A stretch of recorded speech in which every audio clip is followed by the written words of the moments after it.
pero es una serie de lo más importante de acuerdo a la época en la que ahorita la iglesia se encuentra viviendo.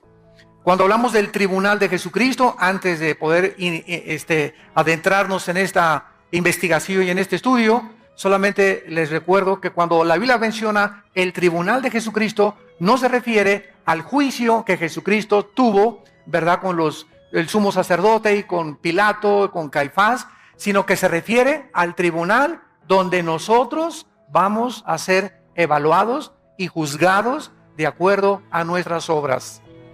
Entonces la Biblia es muy claro que cuando tú mueras y tú tienes a Cristo en tu vida, la salvación no se puede perder.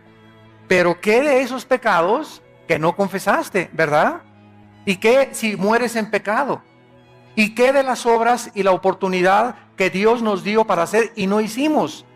O sea, todos los cristianos vamos a ser juzgados cuando muramos. Vamos a ver cuándo, quiénes van a participar, cómo va a tener lugar, qué es lo que se va a evaluar y a juzgar, pero no vamos a ser juzgados respecto a nuestra salvación, porque nuestra salvación ya fue juzgada, ¿verdad?, y regalada en la cruz de Cristo.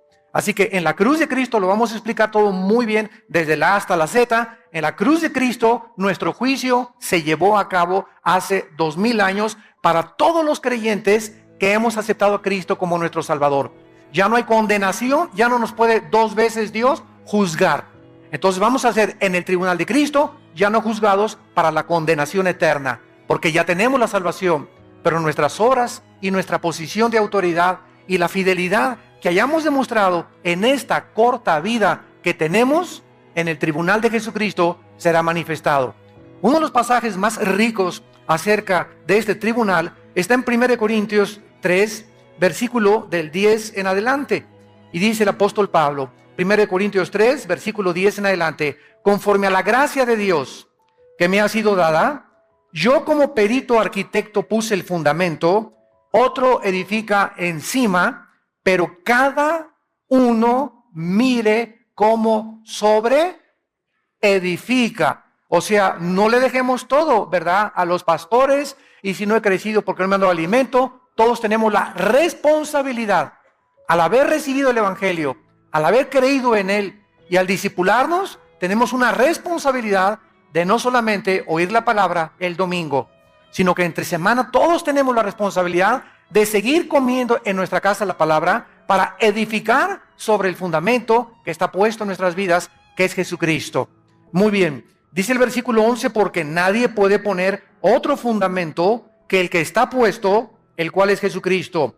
Y vean ustedes el versículo 12 en adelante: y si sobre este fundamento alguno edificare oro, plata, piedras preciosas, madero, heno, hojarasca, la obra de cada uno se hará manifiesta, porque el día la declarará, pues por el fuego será revelada, y la obra de cada uno, otra vez se manifiesta, cada uno de nosotros. Estamos edificando nuestra vida cristiana sobre dos clases de materiales. Las piedras preciosas, el oro, ¿verdad?, son materiales que no son combustibles, pero la madera, el heno y la hojarasca, tú les prendes fuego y si haces una casa con eso, se consume con el fuego y desaparece. Entonces, nuestras obras que son hechas en la carne son madera, heno y hojarasca. Todo lo que hayamos hecho por conveniencia, por manipulación, por necesidad o por, como dicen, voy a ayunar para que Dios me sane a mi hijo, espérame tantito. Entonces, ¿qué Dios es un Dios falta de misericordia que está esperando para que, y le digas, mira, Señor, tengo 3 días sin comer, ¿ya te puedes compadecer de mí, Señor? ¿Ahora sí me puedes sanar a mi hijo? Dios no es ese Dios, no es el Dios que la Biblia anuncia. El ayuno no es para torcerle la mano a Dios o para forzar a Dios a que encuentre un trabajo, voy a ayunar. Para que mi esposa regrese, voy a ayunar. Ayunamos para poder tener un tiempo a solas con Dios y discernir su voluntad y su dirección. Voy a ayunar para que me dé sabiduría a Dios, cómo tratar con mi hijo, así sí. Pero nunca ayunen, voy a ayunar para que México sea salvo. Voy a ayunar para que esto se arregle. Oye, Dios no quiere sacrificios. Discúlpame, Dios no quiere ya sacrificios, quiere obediencia. Y nuestra obediencia es la mejor manera en la que Dios contesta nuestras oraciones inmediatamente. Entonces, aquí se nos habla que estamos edificando con diferentes materiales nuestra vida. Versículo 14, si permaneciere la obra de alguno que sobre edificó, recibirá recompensa. O sea, en el tribunal de Cristo, cada uno de nosotros vamos a estar delante de Él. Él va a estar en una tarima como esta. Vamos a ver que la palabra que se tradujo tribunal es la palabra griega bema, con B de burro. Bema, que significa el podium donde los jueces en las olimpiadas griegas les entregaban a los atletas las medallas de oro o las coronas de olivo. Entonces era como un podium donde se formaban todos los atletas que habían sido vencedores. Y ahí en ese podium les entregaban su corona de olivo. Este podium en la Biblia se llama el bema en el griego. Pues va a haber un podium igual, vamos a estar todos formados y cada uno de nosotros, cada uno vamos a ser juzgados individualmente. A cada uno de nosotros Dios va a manifestar lo que hicimos, lo que dejamos de hacer, nuestra fidelidad, nuestra hipocresía, lo que escondimos debajo del colchón, etcétera, etcétera. Ahí será manifestado públicamente en la luz. Y cada quien va a recibir lo que haya hecho o lo que haya guardado para Dios. Si la obra, versículo 15, de alguno se quemare, él sufrirá pérdida. Si bien él mismo será salvo, aunque así como por fuego. ¿No sabéis que sois el templo de Dios y que el Espíritu mora en vosotros? Si alguno destruye el templo de Dios, Dios le destruirá a él, porque el templo de Dios, el cual sois vosotros, santo es. Vean ahora 2 de Corintios, capítulo 5. 2 de Corintios, capítulo 5, versículo 10. Vamos a tratar de leer algunos versículos para establecer nuestro fundamento teológico. 2 de Corintios 5:10, porque es necesario que todos nosotros, cuando Pablo dice todos nosotros, ¿de qué está hablando? De los cristianos. Aquí no está incluyendo a los no cristianos, lo vamos a ver más adelante. Es necesario que todos nosotros, está hablándole a la iglesia, comparezcamos, y ahí está el bema, que se tradujo el tribunal de Jesucristo, para que cada uno reciba según lo que haya hecho mientras estaba en el cuerpo, sea bueno o sea malo. En este tribunal, en este juicio de los cristianos, todos nosotros vamos a recibir lo que hayamos hecho mientras estábamos en esta corta vida, desde que te convertiste hasta tu muerte. Ya antes de nuestra conversión, ningún pecado, que abortaste 5 veces, que mataste a 30 personas, que te decían la leona de Santa Julia, que te decían, ¿verdad?, lo peor. Antes de nuestra conversión, todos nuestros pecados han sido eternamente borrados. De nuestra conversión a nuestra muerte, nuestras obras comienzan a ser tomadas en cuenta.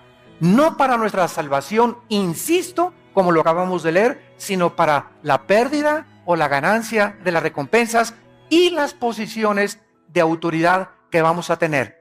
En otras palabras, en la otra vida, después del tribunal de Cristo, muchos van a sentarse con Cristo cuando las naciones sean reestructuradas y desde Jerusalén Cristo comience a gobernar y otras galaxias sean pobladas también, y Dios nos mande a otra galaxia como gobernador de alguna, de Andrómeda o no sé de qué otra galaxia, otro nombre que le ponga a Dios, o presidente, el nuevo presidente de México, etcétera, etcétera, donde ya no va a haber PRD, ni PAN, ni PRI, ni partidos políticos.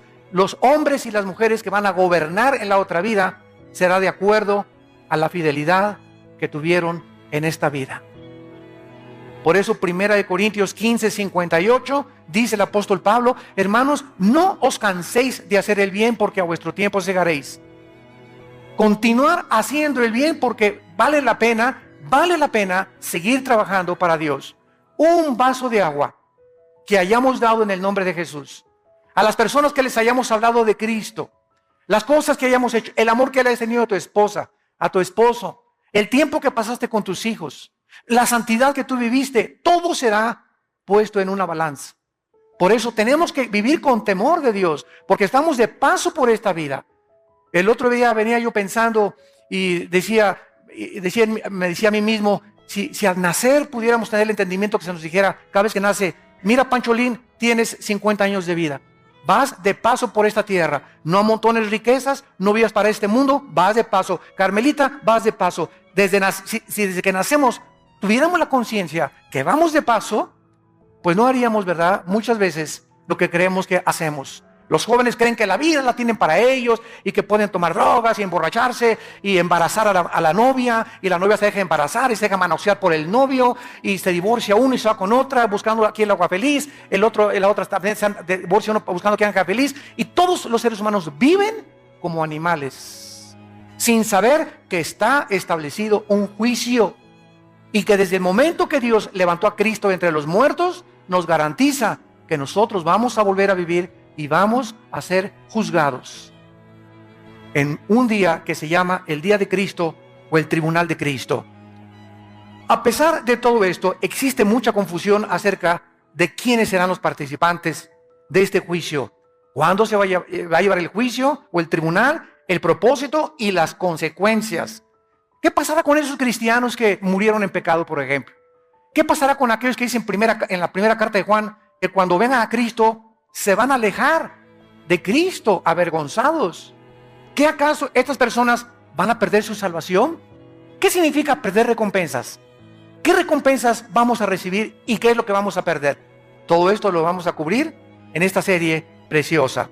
Muy bien, en este tribunal no habrá, vuelvo a insistir, ninguna condenación ni castigo judicial para los pecados de los cristianos confesados o no confesados. Juan 5:24. De cierto les digo, que cualquiera que oye mi palabra no vendrá a juicio. ¿A cuál juicio se refiere? Al juicio final del gran trono blanco, Apocalipsis 20, del 11 al 15. Este es otro juicio de los incrédulos. Vamos a mencionar también ese juicio. Cualquiera que oye mi palabra y crea al que me envió, no vendrá a condenación. Esa palabra condenación, crino, con K, en el griego significa juicio judicial, condenatorio o sentencia. Cualquiera que crea en mí y me acepte como su Salvador, jamás podrá ser condenado dos veces. ¿Por qué? Porque yo ya pagué por todos tus pecados en la cruz del Calvario. Y si hubiera algún pecado en tu vida por el cual se tiene que pagar, Cristo tendría que volver a morir dos veces. Esta es la razón por la cual la salvación no es por las obras. El otro día me dijo un hermano, oye, pero yo todavía no sé si se pierde la salvación o no se pierde la salvación. Le dije, cuando Cristo murió, ¿por cuántos pecados murió en la cruz? ¿Por tus pecados pasados, presentes o futuros? Él mismo me lo contestó. Murió por mis pecados pasados, presentes y futuros, porque él dijo, concluido está, terminado está, se acabó, no hay nada más que agregarle a su muerte en la cruz. Entonces, si muero en pecado, me dijo él, me voy al cielo. Le dije, sí, te vas al cielo, claro que te vas al cielo.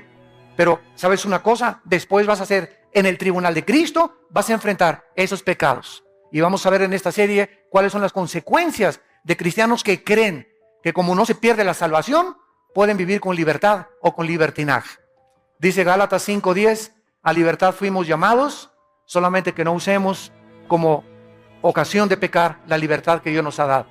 Romanos 6, ¿qué pues? ¿Pecaremos para que la gracia de Dios abunde? De ninguna manera, dice el apóstol Pablo. Porque los que hemos sido bautizados en Cristo, hemos sido bautizados en su muerte, en su sepultura y en su resurrección. Cualquier persona que diga, como no se pierde la salvación, voy a pecar, esa persona no es salva. Porque cuando eres salvo, esa gracia de Dios, que nos es impartida por el Espíritu Santo, nos mueve a no querer pecar. Pecamos porque estamos en un cuerpo imperfecto. Y no hay nadie que no haya pecado más que Cristo. Pero cuando la gracia de Dios está en tu vida, ya no quieres pecar. Y cuando pecas, lloras y te frustras y te amargas y te sientes mal. ¿Qué hice, Dios mío? Antes de que tuviéramos a Cristo, pecabas como si comieras una concha, te la metes a la boca, te limpias la boca y dices, no he hecho nada. Dormías, ¿verdad? Como si nada. Y seguías pecando y pecando y pecando y matabas y fornicabas y pornografía y no tenías ningún sentimiento de culpa en tu corazón. ¿Por qué? Porque no tenías al Espíritu Santo. Pero cuando recibimos a Cristo, el Espíritu Santo entra a nuestra vida para convencernos, para no dejarnos ya tranquilos. Dice en Efesios, no apaguéis la obra del Espíritu Santo. Porque hay cristianos que si siguen pecando y siguen pecando y siguen pecando, llega un momento en que el Espíritu Santo, dice desde Génesis 6, mi espíritu no contenderá contra el hombre. El Espíritu Santo te deja, lo apagas dentro de ti. O sea, ¿qué significa que se apaga el Espíritu Santo? No significa que perdemos la salvación, significa que le quitamos el poder que Él nos quería dar para vivir para Dios. Las fuerzas que Él nos quería dar, las perdemos. El valor que Él nos quería dar para testificar, lo perdemos. Y como somos cristianos y vivimos en pecado, comenzamos a vivir tristes, frustrados, amargados, porque la persona más miserable de este mundo no son los no pecadores, sino los cristianos que viven en pecado. Porque viven con un pie en el mundo y con un pie con Cristo. Y como el Espíritu Santo no los deja y su conciencia los atormenta, viven miserables. Porque saben que lo que están haciendo es malo, pero no quieren dejar el pecado y no creen que el poder de Dios es más grande para ayudarnos a salir del hoyo en que muchas veces podemos caer. Veamos ahora en Hebreos capítulo 10 estas verdades que acabamos de enunciar en este momento para ir con la Biblia paso por paso en esta preciosa serie, El Tribunal de Jesucristo. Me encanta esta serie porque es una doctrina que une a la eclesiología con la escatología. La doctrina del Tribunal de Cristo, ahorita me explico, une la eclesiología, que es el estudio de la iglesia, con el estudio de las profecías. Porque la eclesiología nos motiva a vivir una vida santa. Cuando conoces qué es la iglesia y que somos partícipes del Espíritu Santo, nos motiva. Y la escatología, porque cuando sabemos que lo que hacemos va a tener consecuencias eternas, pensaríamos dos veces antes de hacer lo que muchos de ustedes están haciendo. Muchos de ustedes pecan, muchos de ustedes tienen amantes, muchos de ustedes se acuestan con su novio. ¿Sabes por qué? Porque no tienen el temor de Dios. Si tú tuvieras el temor de Dios en tu corazón, no harías lo que haces a escondidas. Si tuvieras el temor de Dios, no harías lo que haces cuando nadie te ve. Pero como no hay un temor de Dios en tu vida, haces creyendo que te vas a salir con la tuya. Este fue el pecado de los líderes en el Antiguo Testamento. Dios no nos ve. Y cuando perdemos la conciencia de que Dios sí nos está viendo, mis párpados examinan a los hombres, dice uno de los salmos. Mis ojos ven, mis párpados examinan. Los caminos del hombre están delante de los ojos de Jehová. Proverbios 3, y Él considera todas sus veredas. Proverbios 6 también. Entonces, cuando estamos conscientes de eso, nos damos cuenta que no podemos escaparnos de Dios. Y que tenemos que acudir a su gracia y a la misericordia para que podamos tener el poder de no pecar. Porque separados de Él, nada podemos hacer. Nos separamos de Cristo y perdemos la fuerza, apagamos al Espíritu Santo, comenzamos a vivir tristes porque necesitamos el poder de Dios. No somos suficientes, ninguno de nosotros, para vivir la vida cristiana en nuestras propias fuerzas. Dice en Hebreos 10, versículo 10. En esta voluntad somos santificados. O sea, la palabra santificado significa puestos aparte, separados del mundo.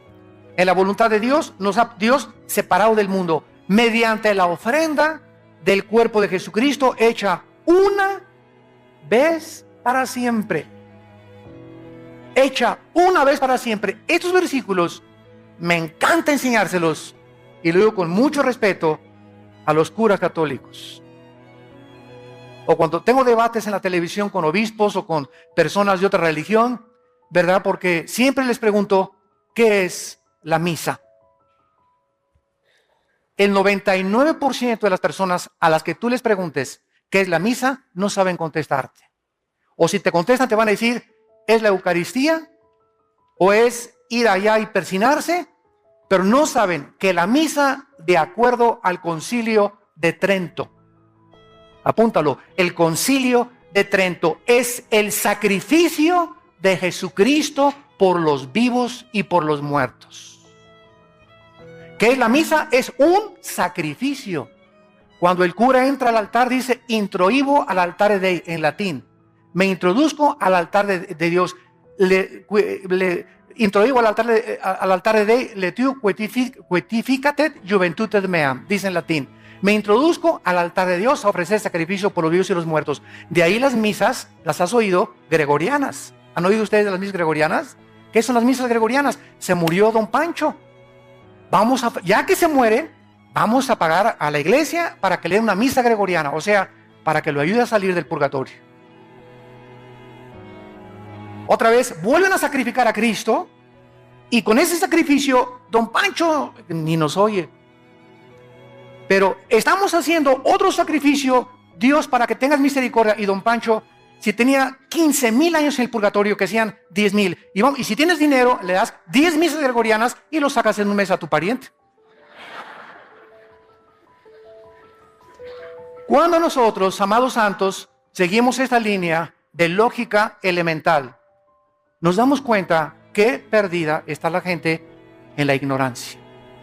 ¿Por qué lo hacen? Lo hacíamos nosotros, porque no conocíamos las sagradas escrituras. En el Antiguo Testamento, los sacerdotes levíticos tenían la consigna, ellos sí, de ofrecer los sacrificios por el pueblo. Viene Cristo y se acaba el sacerdocio levítico. Y la iglesia romana se brincó la cruz y continuaron y han perpetuado el sacerdocio levítico, que ya no existe. Han hecho a un lado la cruz de Cristo y siguen ellos tratando de ser intercesores por nosotros.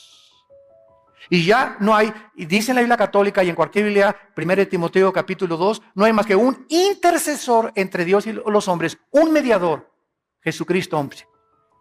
Y lo dice Hebreos, el sacrificio de Cristo fue hecho una vez. Ellos, en cada realización de la misa, siguen matando a Cristo. Lo siguen ofreciendo. Esto es cuando levantan la Eucaristía y comienzan a hacer todo. Entonces se acerca a la gente y les dan la hostia, que se llama la doctrina de la transubstanciación, donde bajo la bendición del sacerdote católico convierte eso en la sangre y en el cuerpo de Jesucristo. Y cuando la persona la toma, está recibiendo a Cristo. De lunes a viernes se le sale y lo vuelve a tomar el domingo. ¿Y qué dice la Biblia, verdad? Juan 1:12, a los que le recibieron, nos dio la potestad de ser hechos hijos de Dios. Lo recibimos una sola vez. Pero ellos, ¿cómo creen? Que se sale, hay que volver a invitarlo y volver a sacrificarlo y volver a sacrificarlo y volver a sacrificarlo y volverte a dar a Cristo y volver a sacrificarlo y ven para acá para que vuelvas a recibir a Cristo, porque no saben que Él vive eternamente en nosotros. Dice en Efesios 1:13 y 14 que hemos sido sellados con el Espíritu Santo hasta el día de la redención, hasta el día de la resurrección. ¿Cómo nos ilumina la Biblia, verdad? Es maravillosa. Ahora viene el versículo 12, de ahí mismo de Hebreos 10, versículo 12. Pero Cristo, habiendo ofrecido otra vez, lo mismo dice el Espíritu Santo, una vez para siempre, un solo sacrificio. Cura católico que me escuchas, con mucho respeto, no quiero abusar, ¿verdad?, de este conocimiento, pero ya deja de sacrificar a Cristo. Ya no vuelvas a celebrar misa si me estás escuchando, porque estás diciéndole que el sacrificio de Cristo no fue suficiente. Hecho una vez para siempre, un solo sacrificio por los pecados, se ha sentado a la diestra de Dios. Versículo 13, de ahí en adelante, esperando hasta que sus enemigos sean puestos por estrado de sus pies, porque con una sola ofrenda, otra vez, una vez para siempre, una vez para siempre, una sola ofrenda, con una sola ofrenda, con el sacrificio de Cristo, bastó para hacernos. ¡Qué tremenda revelación! Perfectos. La muerte de Cristo nos ha hecho perfectos para mientras estamos aquí en la vida. ¿Dice eso? Temporalmente. ¿Dice eso? A lo mejor tú traes la Biblia del Mormón. Nos hizo perfectos para siempre. La pregunta es, ¿somos perfectos? No. En nuestra actividad y en nuestra conducta, pero posicionalmente en el cielo nos ha bendecido con toda bendición espiritual. Estamos, Efesios 2, sentados ya con Cristo, descansando ya de que no tenemos que hacer nada, ni buenas obras, ni sacrificios para nuestros pecados, sentados con Él, esperando hasta que todo sea resuelto en este mundo. Y mientras tanto, aquí en la tierra estamos santificándonos, estamos llevando a cabo nuestra santificación. Se los voy a poner con otro ejemplo más claro. Ya cumplí mis 6 años de mis estudios de medicina, y entonces en la Universidad Autónoma o en el Politécnico, donde sea, donde den la Academia de Medicina, me entregan mi certificado de médico, ¿correcto? Yo soy médico ya. La universidad me dice, señor Alducin, usted es médico. Ha cumplido con todos sus exámenes, ha pasado con 8, 9 y 10, soy médico. Muy bien. Ahora, este papel me dice que yo soy médico, pero ahora yo tengo que llegar a colgarlo en mi consultorio, y no solamente que llegue al consultorio, ahí tengo mi diploma de médico, ahora yo tengo que ejercer para demostrar que ese conocimiento que adquirí en la universidad es real y verdadero. Entonces, si yo me siento y solamente ahí veo mi título de médico, pero no hago nada, no opero, no hago cirugías, no receto, no amo a la gente, mi certificado no tiene ninguna validez. Es la teoría más la práctica lo que hace a la persona. Entonces, la Biblia dice que somos perfectos, ¿no es cierto? La Biblia dice que somos hijos de Dios. La Biblia nos adjudica una posición eterna, pero estamos aquí abajo y nos damos cuenta que no somos perfectos físicamente, pero ante Dios lo somos.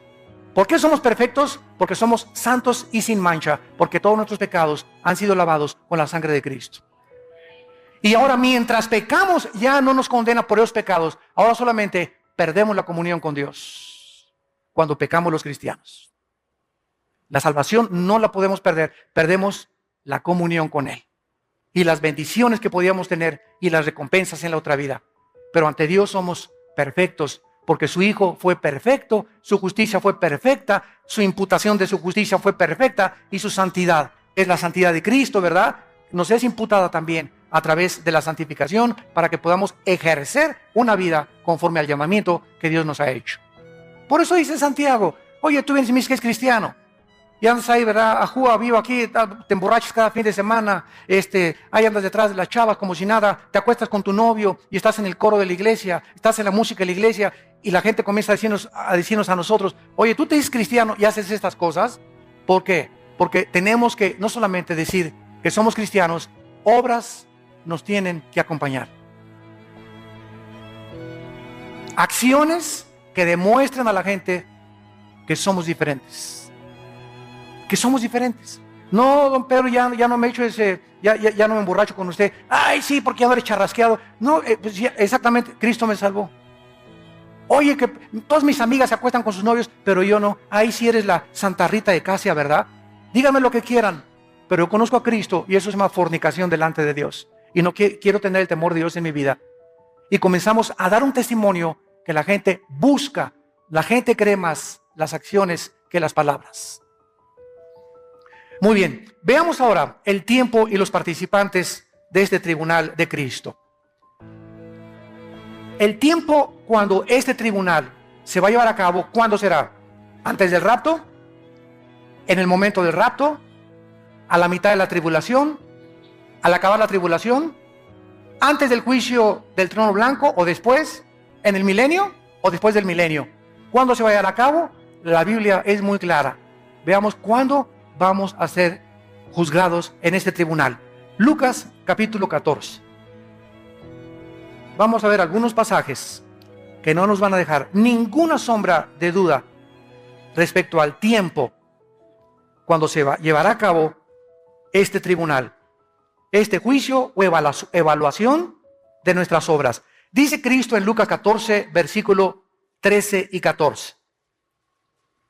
Lucas 14, 13 y 14. Mas cuando hagas banquete, llama a los pobres, los mancos, los cojos, los ciegos, y serás bienaventurado o dichoso, que es lo mismo, porque ellos no te pueden recompensar, pero te será recompensado, ahí está, cuando en la resurrección de los justos.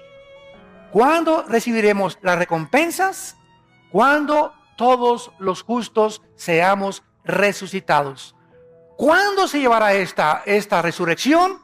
Primera de Tesalonicenses, capítulo 4, del 13 al 15.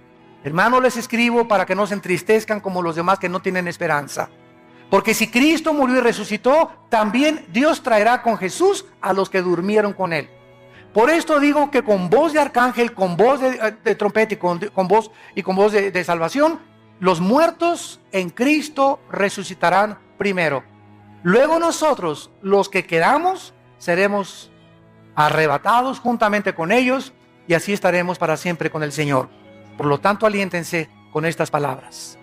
En el momento en que desaparezcan millones de cristianos del planeta Tierra, en ese momento, ¿verdad? ¿A dónde vamos? Todos los que seamos raptados, puede ser hoy en la tarde.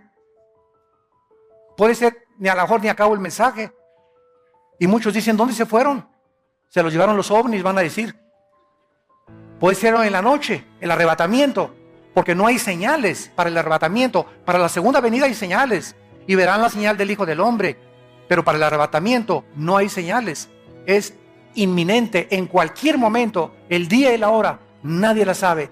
La segunda venida de Cristo sí es anunciada con muchas profecías y con muchas señales. Cuando dice vendré como ladrón en la noche, no se refiere a la segunda venida, se refiere al arrebatamiento. Porque si se refiriera a la segunda venida, pues entonces cuando el anticristo entre al templo y haga el sacrificio, Mateo 24, y ahí comienza la gran tribulación, lo único que tendríamos que hacer es comenzar a contar 3 años y medio.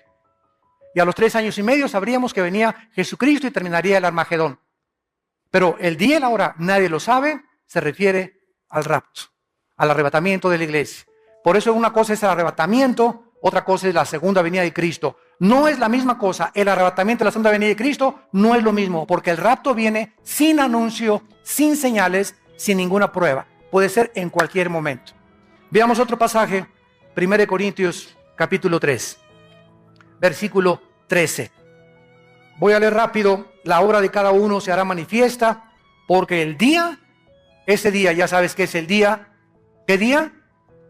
Siempre que en el Nuevo Testamento, escúchenme estudiantes de la Biblia, vean el día de Cristo, ese día se refiere al tribunal, al día en que vamos a ser juzgados. El día es el sujeto de la revelación y será un día revelado con el fuego. Ahora, el contexto que sigue a continuación se sigue desarrollando por los demás apóstoles, por ejemplo, en 1 de Pedro 5, versículo 4. Y cuando aparezca el príncipe de los pastores, vosotros recibiréis la corona incorruptible de gloria. Filipenses capítulo 2, versículo 16. Asidos de la palabra de vida, para que en el día de Cristo, subrayen siempre que vean el día de Cristo en su Biblia, para que en el día de Cristo yo pueda gloriarme, dice Pablo, de que no he corrido en vano, ni en vano he trabajado. Pablo le dice a los filipenses, estudien la Biblia, santifíquense, échenle ganas, ganen las almas para el reino de Dios, ama a tu esposa, ama a tus hijos, pasa el mayor tiempo que puedas con tu familia. Porque el mayor tiempo que pasamos con la familia es el tiempo más precioso que tenemos en esta vida. No con los amigos, no en el cine, aunque digo, no soy enemigo de películas que sean buenas, ¿verdad? Con buena clasificación. No en fiestas, y hay fiestas también buenas, pero dediquemos tiempo a la familia. Yo ahora mis viajes a Colombia, Honduras, Estados Unidos, etcétera, etcétera, me encuentro con que muchos pastores llegan sus esposas, hermano, Alducin, dígale a mi esposo que me saque por lo menos una vez al año de vacaciones. ¿Cómo, hermana? ¿Que ustedes no tienen vacaciones? Pues es que mi esposo dice que tiene que ganar muchas almas para Cristo. Y está muy ocupado en la obra de Dios. Y le dije, ¿sabe una cosa? Su esposo ya se fue al extremo. Porque usted es la principal obra de Dios en su esposo. Porque nuestra esposa es nuestra principal oveja. Entonces podemos ganar el mundo y ser obscuridad de nuestra casa. Candil de la calle, oscuridad de la casa. Y así hay muchos muchachos también. Ay, por acá y por allá, iban a los campamentos y todo, y llegan a su casa, no obedecen a sus papás, no se someten a los papás, no les dan buen testimonio, tienen mal testimonio en la escuela. Pero eso sí, aleluya, gloria a Dios en los campamentos, y gracias a Dios que van a los campamentos. Pero quiero que entiendas que lo que Dios aprecia es la vida en la familia. El matrimonio es el gimnasio del hogar. Hermanos, que usted no sabe la cara de dinosaurio de mi esposo. Vete acostumbrando porque el diablo la tiene peor, le digo. Es que usted no sabe que mi esposa, esto y el otro, es que precisamente el estar aguantando eso de tu esposa te está fortaleciendo. El estar aguantando eso de tu esposo te está fortaleciendo, te está blindando, te está dando carácter, te está dando paciencia, te está dando visión, te está acercando más a Dios. Estás tratando de ya llorar por Dios. Padre Santo, te pido, te ruego.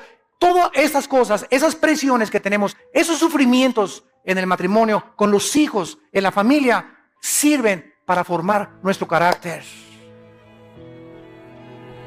Santiago 1, del 2 al 4. Tengan por sumo gozo cuando el dinosaurio te ladre. En el lenguaje de zapoteco. Tengan por sumo gozo cuando se hallen en diversas pruebas. Ay, hermano, no saben qué prueba me encuentro. Esas pruebas son una bendición. Me corrieron de mi trabajo, es una bendición, porque mientras no ha sido por robo ni por fraude, Dios tiene lo mejor para ti. Dios está probando tu confianza en Él. Tengan por sumo gozo cuando se hallen en diversas pruebas, sabiendo que la prueba de vuestra fe produce paciencia. ¿Y para qué quiero paciencia, Señor? Porque si no tienes paciencia, Hebreos 6 y Hebreos 10, nunca recibirás nada de Dios. Sin paciencia te vas a casar antes de tiempo. Sin paciencia vas a comprar un coche cuando no era el tiempo de Dios. Sin paciencia vas a inscribirte a una escuela que no debiste haberte inscrito y después de 2 años perdiste 2 años y vas a tener que regresar a otra materia o otra carrera que realmente Dios quería para ti. ¿Por qué? Porque no tuviste nunca la paciencia para aguantar y esperar el tiempo de Dios.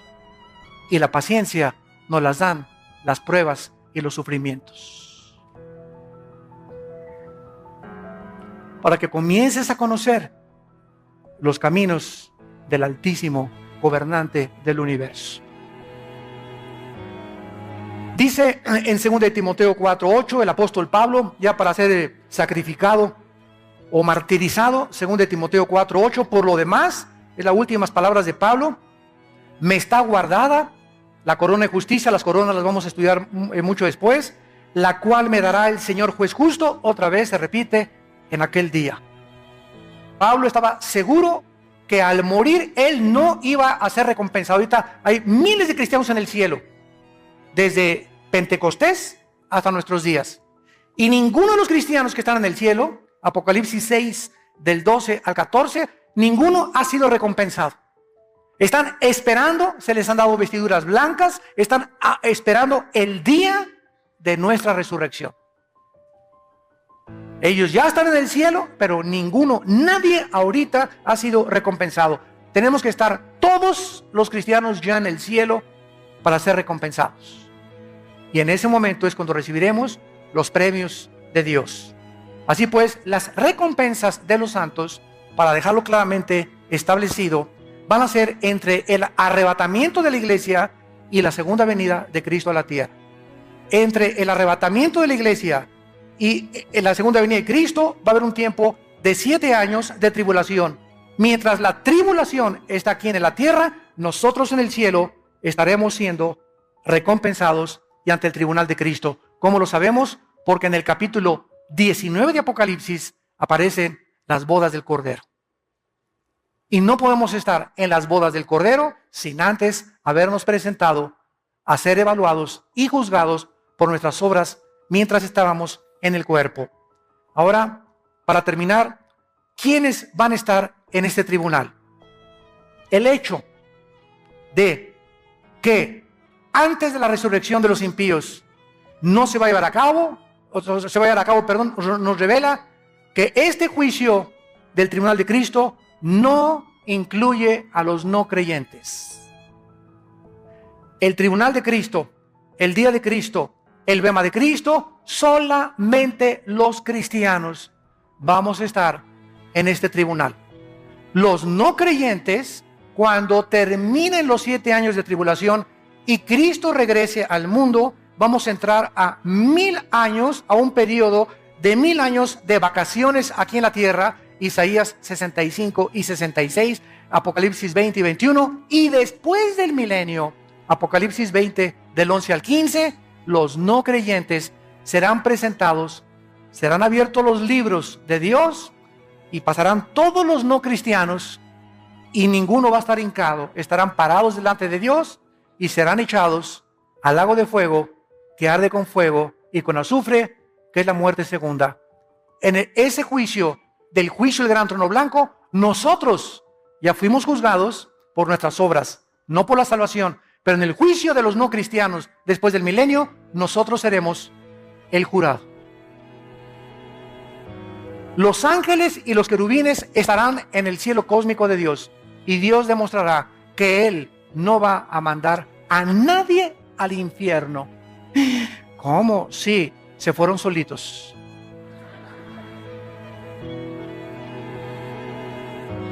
Una señora me dijo hace mucho tiempo, es que, oiga hermano, yo estoy seguro, Dios es bueno, Él no puede mandar, Él es amor, Él no manda a nadie al infierno. Le dije, amén, amén, amén, yo estoy de acuerdo con usted, hermana. Entonces el infierno no existe. Le dije, claro que sí existe. Dios no va a mandar a nadie y por eso mandó a su Hijo a morir en una cruz. Por eso nos dejó la Biblia, por eso nos mandó al Espíritu Santo, por eso se sigue predicando el Evangelio a todo el mundo. Los que estén en el infierno es porque ellos escogieron pasar la eternidad ahí. No pudieron vivir contentos con los santos en esta vida, no podrán estar contentos en el cielo con nosotros tampoco. Porque para que vivas en el cielo, tienes que haberte acostumbrado a vivir con los santos de Dios, imperfectos en esta tierra. Una vez alguien me dijo, ay hermano, es que todas las iglesias apestan, todas las iglesias son imperfectas, todas las iglesias son una bola de hipócritas. Y yo le contesté, y le dije, ¿te acuerdas el arca de Noé? Ah, sí, claro que me acuerdo. Le dije, ¿te imaginas los olores que había adentro? Púchila. De popó de camello, de elefante, de canguro, de chango, de chite y todo. Pero ¿sabes una cosa? A pesar de los malos olores, estaban lejos del juicio afuera de Dios al mundo. Entonces, es preferible pasar un tiempo con malos olores aquí en la iglesia y la hermana huele feo y la hermana tiene cara de hipócrita y este hermano me hizo el otro y todo eso. Es preferible aguantarnos y soportarnos y tolerarnos un poco de tiempo que estar en el juicio de Dios en el día de la tribulación. ¿Amén?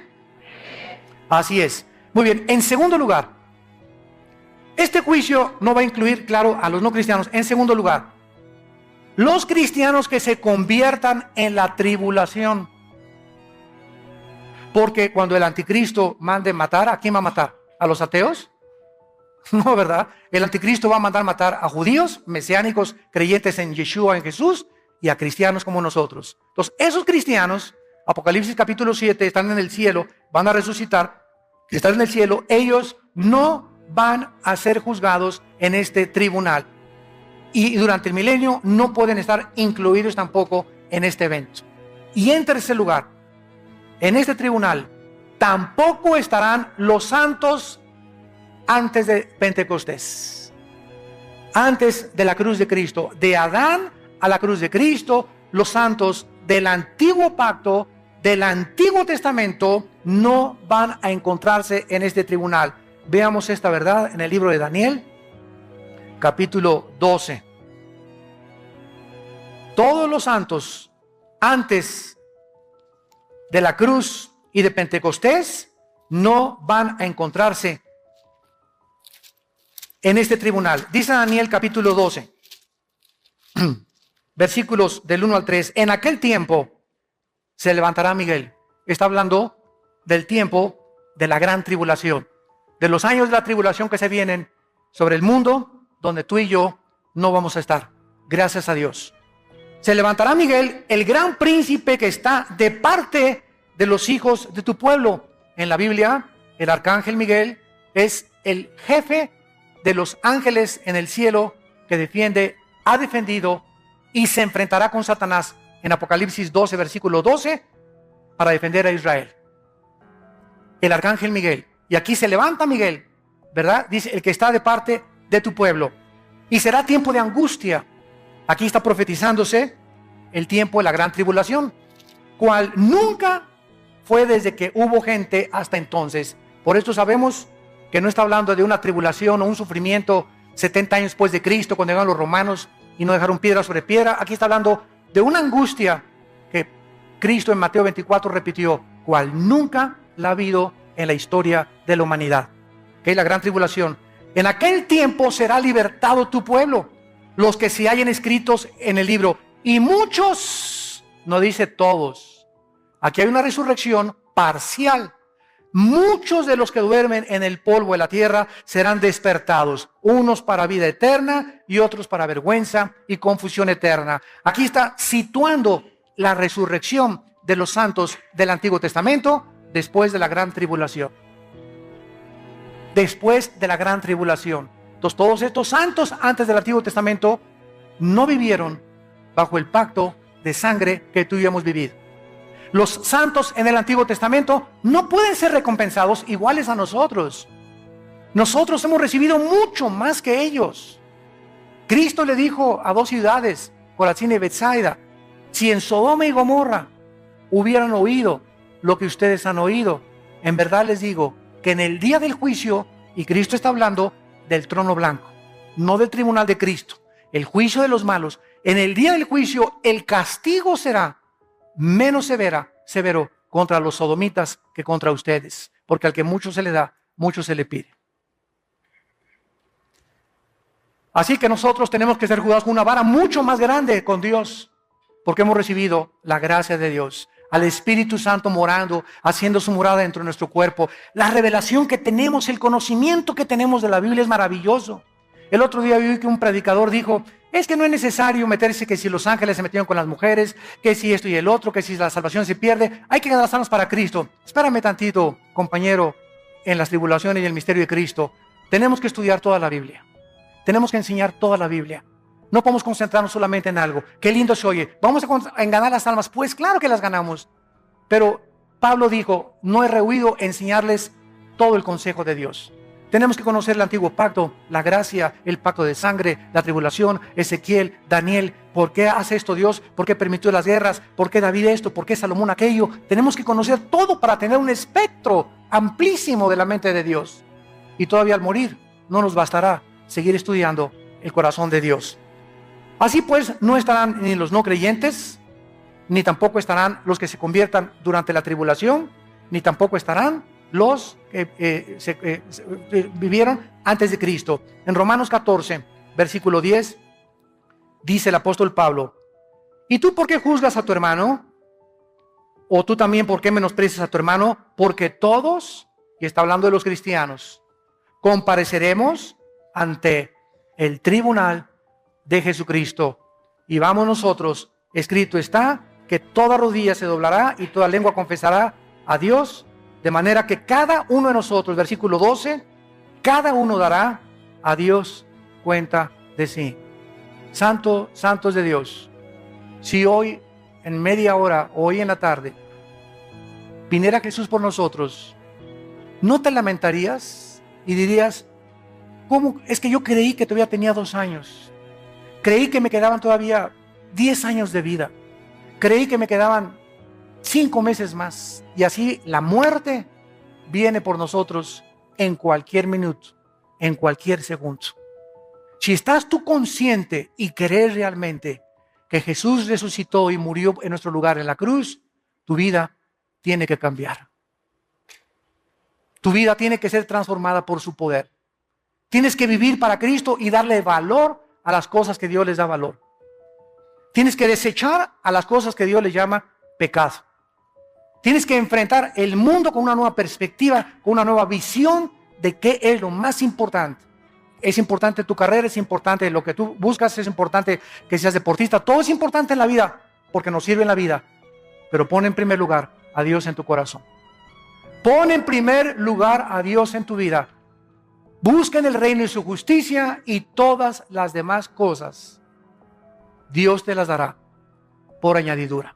No pongas a tu novia en primer lugar, ni a tu esposa en primer lugar, ni siquiera a la esposa o a tu esposo, ni a tus hijos. Pon a Dios en primer lugar. ¿Por qué? Porque tu novia o tu novio, tu esposo o nuestros hijos no son para siempre.